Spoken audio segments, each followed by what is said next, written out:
Gracias. Bueno, señores, vamos a continuar. Eury Cabral, buenos días, adelante. Gracias al Dios Todopoderoso, Jesús, mi Señor, mi Salvador y mi guía. Y como siempre, inicio con la palabra de Dios. Primera de Corintios 13:13. Ahora pues permanecen tres virtudes: la fe, la esperanza y el amor. Pero la más excelente de ellas y la que siempre permanece es el amor. Siempre tenemos que tener amor por los nuestros, amor por la humanidad, amor por el prójimo, como nos enseñó nuestro Señor y Salvador Jesús. Miren, antes de mi comentario, quiero invitar a todas las parejas que nos están viendo en este momento.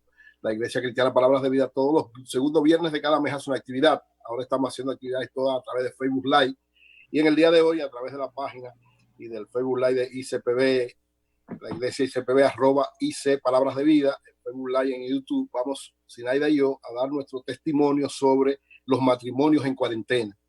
Todo lo que significa esta cuarentena para los matrimonios, las situaciones especiales que se les pueden presentar, y entonces vamos a estar conversando con todo el que a través de la página de ICPB y de todas nuestras redes sociales de la iglesia puedan conectarse a partir de las 7:30 de esta noche en todas las redes sociales de la Iglesia Cristiana Palabras de Vida, matrimonios en cuarentena, donde estaremos hablando ampliamente de esto. Miren, el ministro de Salud Pública ayer dio un dato muy importante que muestra la eficacia con que el gobierno ha estado manejando esto y que de alguna manera es importante destacarlo. ¿Qué dijo ayer el ministro de Obras Públicas? Que nosotros teníamos ya 7 días con más de 75 personas recuperadas, que eso era una muestra clara de precisamente cómo estamos logrando enfrentar la pandemia, enfrentar el virus, y con medidas correctas que no nos afecten en el sentido de todo lo que son las acciones sociales, pero al mismo tiempo que las acciones desde el punto de vista sanitario no lleven a que colapse el sistema sanitario. Entonces, 7 días consecutivos con más de 75 recuperados. Yo siempre, de todas las informaciones que da el ministro cada día, yo comparo cantidad de recuperados frente a cantidad de fallecidos, porque esa es una muestra clara. Lo fundamental para cualquier país del mundo y para cualquiera frente a este virus es que hayan la menos cantidad, ojalá no hubiese ninguno, pero cada vez la menos cantidad de fallecidos. Y además de que tenemos más de 75 recuperados, ya vamos por más de 2.000, ya superamos la cifra de 2.000. Hasta ahora, 300 y tantos fallecidos. No quisiéramos que fuera nadie, pero muestra eficacia. Cuando usted compara, yo hice la comparación de la tasa de mortalidad en función de la cantidad de población, y nosotros somos uno de los países que por ese índice hemos manejado de mejor manera esto. Qué bueno, ojalá continuemos en esa misma orientación. Eso muestra eficacia, eso muestra que el gobierno está de verdad haciendo lo que tienen que hacer, y por eso es tan importante que todos nosotros sigamos las orientaciones de las autoridades. No creamos que esto ha pasado, todavía no ha pasado. Es verdad que las etapas tal vez más críticas pueden haber pasado, pero está la discusión de si puede volver un rebrote, una serie de situaciones. Entonces no podemos exponerlo. Primero, aunque nos aumenten la cantidad de fallecidos, hay que tratar, ojalá pudiéramos ir reduciendo cada vez más. La tasa de letalidad es otro elemento que en los últimos 4 o 5 días ha ido bajando de manera leve, pero bajando. Eso quiere decir que tenemos más eficacia en recuperados y más eficacia en menos fallecidos. Y eso es un elemento que muestra eficacia excelente en el manejo de todo lo que tiene que ver con el coronavirus. O sea, usted puede ser de cualquier orientación política, de cualquier orientación social o de lo que usted quiera, pero evidentemente que la forma, el manejo que ha dado el gobierno dominicano en sentido general, hay errores, hay problemas, esto es verdad, y se han cometido algunas situaciones que no deberían haber sucedido, pero en sentido general, el manejo, cuando usted pone la balanza, el manejo positivo, correcto de parte del gobierno ha sido mucho mejor en todos los sentidos. Eury, antes de que vaya a otro tema, tenemos a Deli Gerasme en la línea telefónica, que tiene una versión muy parecida a la de María Elena en relación con la salida de Núñez. Buenos días, Deli, ¿cómo te va? Deli, buenos días. Buen día, Julio Martínez Bozo, decano del periodismo dominicano. ¿Qué va? Explícanos cuál era el lío entre Bauta, Núñez, cuál era la situación. Adelante. Mira, lo que pasa es que en el grupo de Leonel, y yo he estado ahí, cuando la reelección del 2008, y me tocó trabajar con Rafaelito Núñez, y cuando la cosa de los vientos del 15, que ustedes se llevaron los vientos por delante con la reelección. Rafaelito históricamente está enmarcado dentro del área de la labor comunicacional. Últimamente parece que él quiere ser político y al querer ser político entra en contradicción con los esquemas tradicionales del equipo de Leonel Fernández, cuyas cabezas principales son Leonel, Rafaelito Núñez, Roberto Rosario y Bautas Rojas. Con Roberto Rosario y Guillermito Guzmán Fermín, él ajusta bien, porque tienen más o menos un mismo esquema de pensamiento. Pero Robertico y Guillermo Guzmán Fermín se ajustan al esquema operativo del partidito de la Fuerza del Pueblo.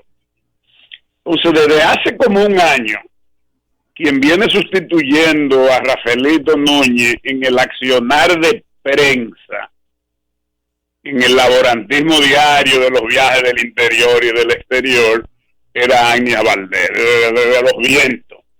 Yo no sé si él le tiene miedo a los aviones o qué, pero él no viajaba. Y él se limitaba a la operatividad de rueda de prensa, etcétera, etcétera, etcétera, en torno a Leonel Fernández. Cuando Leonel decide hacer la estructuración interna del partido, pone cada cosa en su lugar, Bauta, Radamés, etcétera, etcétera, como los jefes políticos partidarios. Rafaelito lo pone en secretario del área de comunicación y le hacen una estructura con gente que él puso y gente que pusieron los jefes políticos. Él se recoge, Agnia desarrolla la capacidad de trabajo, es quien comienza a tener la comunicación con los pueblos, porque Rafaelito se convierte en el burócrata de la superestructura. Eso fue agudizando con las contradicciones poco a poco.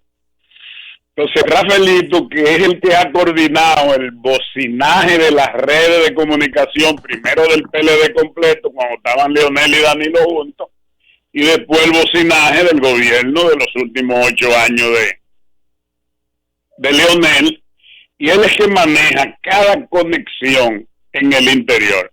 En la medida en que en los viajes que hacía Leonel se notaba su ausencia, Agnia lo fue sustituyendo. Entonces todo el que quería tener conexión de prensa, los programas de radio, de televisión, los digitales locales, se fueron refugiando en Agnia Valdés hasta que llega un momento que Rafaelito se convierte en innecesario.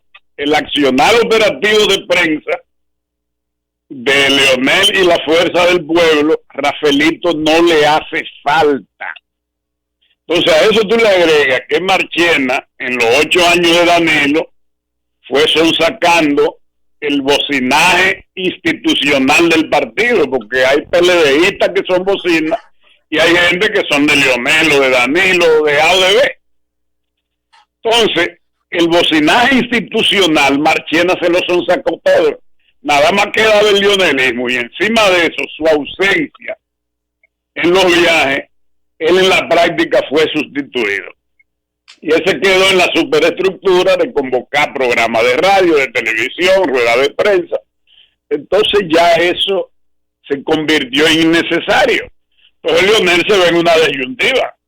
O la armonía completa del partido, o un tipo como Rafaelito, que es muy eficiente, eficaz, muy trabajador, serio, cumplidor con su trabajo, que se le convierte en un incordio, en una dificultad de carácter operativo en el área estrictamente política partidaria. Eso fue lo que pasó. Entonces ellos tienen contradicciones en los últimos 8 meses. Bueno, Rafaelito Núñez ustedes no lo ven hace 6 meses en el accionar político de Leonel Fernández, cuando las juramentaciones que él se fue, Leonel en octubre. De ahí en adelante, él se recogió. Es una pérdida importante, pero en un partido nuevo nadie hace falta. Se fue Félix Bautista. Ahora, en la práctica, ¿qué va a ocurrir? La ausencia de Félix y la ausencia de Rafaelito Núñez dejan ñoco a Leonel Fernández, dirían en Neiva. ñoco lo deja. Hay cosas que nada más las pueden hacer ellos dos. Bueno, pues gracias, Deli, gracias. Estamos a tu orden, pero yo veo que... ¿Qué es lo que pasa con la publicidad del gobierno, Eury? No sé realmente qué tú crees que pasa. Yo no sé, yo veo como... Yo he visto unos números raros que han publicado ahí que yo no los he podido entender. Inventando cosas. ¿Dónde que Miguel Guerrero tiene su programa? ¿Quién? Miguel Guerrero, ¿en qué canal tiene su programa? Bueno, gracias, Deli, gracias. Gracias, Deli, gracias. Continuamos, Deli, gracias. Continuamos, Eury Cabral, continuamos. Señores, miren, yo que he estado analizando de manera permanente todo lo que tiene que ver con el asunto económico y con la tasa de cambio, yo estoy sorprendido y preocupado. Sorprendido porque veo que el dólar va en una tendencia que nunca había tenido en todo el tiempo del gobierno del presidente Danilo Medina. Nunca se había disparado. Lógicamente hay una situación especial, pero ante una situación como esta, nunca había sentido una ausencia de las autoridades monetarias. Es decir, cada vez que hay una situación difícil, crítica en torno al problema del dólar, el gobernador del Banco Central o alguien de la Junta Monetaria inmediatamente asume una posición preventiva, informa, porque tenemos más de 7,000 millones de dólares, casi 8,000 millones de dólares de reservas monetarias, que es para eso precisamente. Y el gobernador del Banco Central y las autoridades monetarias han dicho de manera permanente que no se puede permitir que se dispare la tasa de cambio porque eso genera un proceso inflacionario. Entonces, vi y saludé la decisión del gobernador del Banco Central de emitir su posición frente al problema de los fondos de pensiones. ¡Qué bueno! ¡Qué bien! Una posición técnica muy bien preparada, muy bien elaborada, pero me preocupa la ausencia del gobernador del Banco Central o de las autoridades monetarias de lo que tienen que ver con esto frente al problema del dólar. Yo reitero, si el gobernador habla y dice voy a meter 50 millones de los 7,000 y pico que tenemos, el nerviosismo y la situación que hay inmediatamente se frena.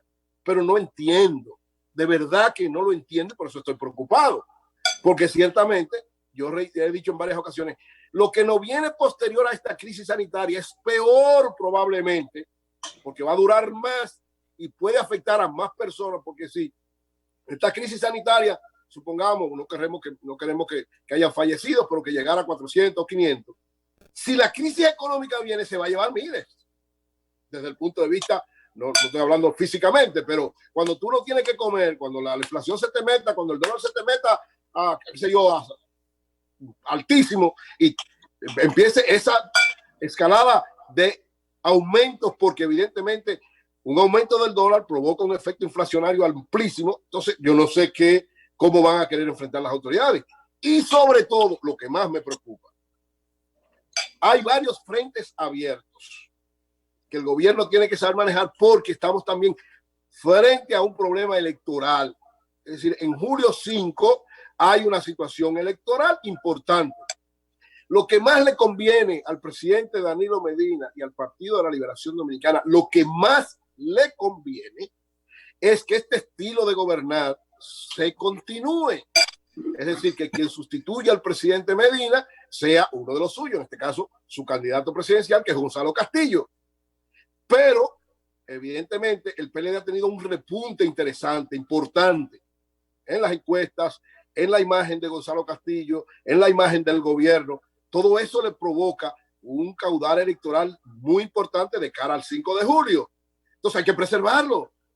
Por eso, esta discusión, Julio daba, claro, José ha sido muy claro en eso de hace tiempo, porque desde el punto de vista real, los que defendemos que se maneje la economía con criterios real, no podemos estar de acuerdo con que se actúe a lo loco frente al problema de los fondos de pensiones, pero tampoco podemos permitir que en un periodo electoral el no tener una posición clara frente a eso le provoque al PLD lo que le provocó la suspensión de las elecciones de febrero. Porque miren lo que ha pasado, la suspensión de las elecciones de febrero, de la que el PLD no tuvo ninguna responsabilidad, provocó que el 16 de marzo le dieran una pela electoral desde el punto de vista de algunas alcaldías, porque le fue bien, pero bueno, como perdió las principales, pareciera que le dieran una y que lo derrotaron para siempre. Esta situación lo ha levantado nuevamente. porque la eficacia del gobierno en enfrentar la crisis, la eficacia de Gonzalo en mostrarse como un tipo que resuelve y que frente a crisis es confiable. Pero hay dos temas que si no son bien manejados, no solamente el de los fondos de pensiones, el del dólar también. O sea, dos temas que el gobierno tiene que saber manejar, el criterio de que no se nos, la economía no se nos afecte, pero que electoralmente tampoco vaya a destruir ni al PLD ni a su candidato presidencial. Es decir, hay que saber manejar eso con un criterio técnico, profesional y político, las dos cosas combinadas. Entonces, yo creo, y lo digo, lo he dicho varias veces, exhorto al gobernador del Banco Central, que es un hombre confiable, cuando el gobernador del banco, cuando Valdez-Albizu habla, la gente le cree y confía en él. Debe hablar sobre el asunto del dólar hoy. El gobernador del Banco Central debe hablar hoy. Debe decir, miren, no hay problemas. Es verdad que tenemos algunas situaciones, pero tenemos suficientes reservas y ahora mismo voy a tirar $100 millones al mercado para que no haya ningún problema. Y se estabiliza. Sobre todo, señores, por lo que viene. Lo que viene no es fácil. Entonces, no podemos permitir que la tasa de cambio se nos siga disparando. ¿Por qué? Porque, oiga lo que pasa. Si aumenta la inflación, el esfuerzo que está haciendo el gobierno desde el punto de vista social, con el programa FASE y con muchísimas cosas que está haciendo, se lo traga la inflación. Entonces, al final de cuentas, el esfuerzo no vale la pena.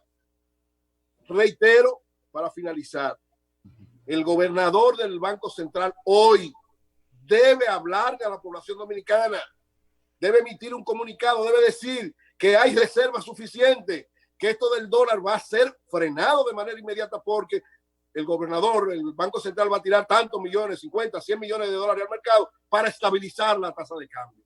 De lo contrario, eso políticamente puede destruir o afectar todo lo que ha logrado Gonzalo y el Partido de la Liberación Dominicana y el gobierno manejando de manera correcta, efectiva y con mucha visión esta crisis sanitaria del coronavirus.